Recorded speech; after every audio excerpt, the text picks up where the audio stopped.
Hi friends, welcome back to my channel. ఈరోజు మీకు ఒక కీబోర్డ్ని అయితే ఇంట్రడ్యూస్ చేయబోతున్నాను. లిటరల్లీ కీబోర్డ్ చూస్తే మీరు ఖచ్చితంగా వావ్ అంటారు. ఈ కీబోర్డ్లో మనం చాట్ జీపీటీ యూజ్ చేసుకోవచ్చు. మన చాట్ జీపీటీ అంటే మీకు తెలిసిందే కదా, మనం ఏదైనా క్వశ్చన్స్ అడగవచ్చు. మన ఎడ్యుకేషనల్ పర్పస్గా కానీ ప్రొఫెషనల్గా దీని గురించైనా చాట్ జీపీటీ యూజ్ చేసుకోవచ్చు. నార్మల్ కీబోర్డ్స్లో కానీ మనం కీబోర్డ్ పైన మన ఫోటో కూడా పెట్టుకోవచ్చు. ఇప్పుడు నేను పెట్టుకున్నాను కదా, ఇలా సెట్టింగ్స్ లోకి వెళ్ళి ఆ సెట్టింగ్స్ లో మనం చాలా చేంజెస్ చేసుకోవచ్చు. ఈ కీబోర్డ్ లో సైజ్ పైన థీమ్ కానీ కలర్ కానీ ఏ కలర్ నచ్చుకుంటే మన ఫోటోస్ కూడా యాడ్ చేసుకోవచ్చు. ఈ ఫీచర్స్ అన్ని పక్కన పెడితే ఇప్పుడు చెప్పేదాని గురించి కానీ వింటే ఖచ్చితంగా బుర్ర పెంగుద్ది.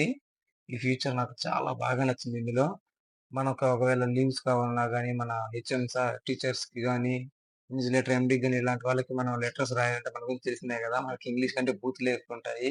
ఇందులో just I need a letter, I need a leaves అని పెట్టాను, ప్రొఫెషనల్ అని కొట్టాను, ఈమెయిల్ పెట్టాను, జనరేటెడ్ డ్రాఫ్ట్ అని కొట్టాను. ఆటోమేటిక్ గా చూస్తున్నారు కదా, ఆటోమేటిక్ గా మొత్తం అదే అయిపోతుంది. మనం ఏం చేయాల్సిన అవసరం లేదు. హైలైట్ ఏంటంటే రీజన్స్ కూడా అది ఎత్తుక్కుంటుంది. మన రీజన్స్ కూడా సెర్చ్ చేయాల్సిన అవసరం లేదు. లిటరలీ చూస్తుంది, రీజన్స్ కూడా అది ఎత్తుక్కుంటుంది. పర్సనల్ ప్రాబ్లమ్స్ అని మన రీజన్స్ కూడా సెర్చ్ చేయాల్సిన అవసరం అయితే లేదు. మన ఫ్రెండ్స్ కి ఫ్యామిలీ మెంబర్స్ కి బర్త్డే విషెస్ చేస్తాం కదా, ఈసారి నుంచి అయితే ఇలా ట్రై చేయండి. ఫన్ అన్ని క్లిక్ చేయండి, ఐడియాస్ క్లిక్ చేయండి, జనరేట్ చేయండి. చాలా ఫన్నీగా ఉంటాయి, క్రియేటివ్ గా కూడా ఉంటాయి. వాళ్ళు చూస్తే ఇంప్రెస్ అయిపోతారు. చాలా చాలా బాగుంటాయి. ఇందులో మరో క్రేజీ ఫీచర్ అయితే ఉంది. మనం వేరే లాంగ్వేజ్ లో వాళ్ళతోటి కమ్యూనికేట్ చేయాలంటే మనకు చాలా కష్టంగా ఉంటుంది కదా, లాంగ్వేజ్ ఇష్యూ తోటి. ఇక్కడ నుంచి ఆ ఇబ్బందే లేదు, ఆ ప్రాబ్లమే లేదు. ఇప్పుడు నేను ఇంగ్లీష్ టు తెలుగు ట్రాన్స్లేట్ చేసి చూపిస్తాను చూడండి. నేను my name is Nagendra, please subscribe my channel అని ఇంగ్లీష్ లో టైప్ చేస్తున్నాను. అది ఆ పైన చూడండి, మీరు ఆటోమేటిక్ గా పైన ఎలా ట్రాన్స్లేట్ అయిపోతుందో తెలుగులోకి. మీరు తెలుగులో ట్రాన్స్లేట్ అయిపోయిన తర్వాత ఆటోమేటిక్ గా సెండ్ చేస్తే మొత్తం మీరు తెలుగులోకి వెళ్ళిపోతుంది. యాక్చువల్లీ ఈ యాప్ అయితే విండోస్ సంబంధించిన యాప్.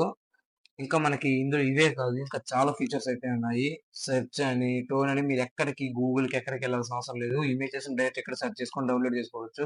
ఎవరైనా మీతో చాట్ చేసేటప్పుడు మీరు అప్పటికప్పుడు దాన్ని మీకు అర్థం కాకుండా దాని గురించి వెంటనే కమ్యూనికేట్ చేయడం చాలా ఈజీగా ఉంటుంది. కానీ మీకు అవన్నీ ఓపెన్ కావాలంటే విండోస్ విండోస్ కి ఒక అకౌంట్ ఉంటుంది కదా. యాక్చువల్ గా విండోస్ ల్యాప్టాప్ ఉన్న వాళ్ళకి అకౌంట్ అయితే లాగిన్ అవ్వాలి. యాక్చువల్ నాకైతే లేదు, అందుకని అవన్నీ ఇంకా మీకు చూపించలేకపోతున్నాను. ఎన్ని ఫీచర్స్ ఉన్నాయి కదా, ఇదంతా పెయిడ్ అనుకుంటే పెయిడ్ కాదు, కంప్లీట్ గా ఫ్రీ. ఇంకా థర్డ్ పార్టీ యాప్ ఏం కాదు, డైరెక్ట్ ప్లే స్టోర్ లో దొరుకుతుంది. మీకు లింక్ డిస్క్రిప్షన్ లో ప్రొవైడ్ చేస్తాను. ఇలాంటి యూస్ఫుల్ టెక్ న్యూస్ కోసం ఫాలో ఫర్